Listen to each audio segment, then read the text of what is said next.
আমরা অনেকেই রাত্রে ভয় পেয়ে যাই, জিন বা জাদুর ভয় থাকে অনেক সময়, বা হয়তো কেউ নজর লাগিয়ে দিতে পারে, এরকম ভয় থাকতে পারে। তো এই যে আমাদের ভয় কাজ করে, জিন, জাদু বা বদনজর, তো এগুলো থেকে নিজেকে বাঁচাবেন কি করে বা নিজেকে ঝাড়ফুঁক করবেন কি করে? আমরা এগুলোকে নিয়ে অনেক ফিতনায় পড়ি। বিভিন্ন এমন ব্যক্তিদের কাছে যাই যারা শিরক পর্যন্ত আপনাকে করিয়ে দেয়। আপনি চেষ্টা করবেন নিজে দোয়া পড়ার।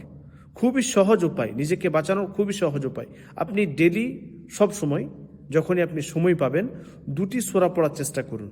যে দুটি সূরার নাম একসাথে মুআউযিজাতাইন বলা হয়েছে, সেই দুটি সূরার নাম হচ্ছে সূরাতুন নাস এবং সূরাতুল ফালাক।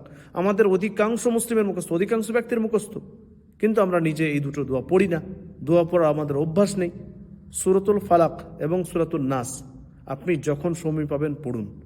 এই দুটো সূরা পড়লে ইনশাআল্লাহ এ সমস্ত জিনিস থেকে আপনি বেঁচে থাকবেন।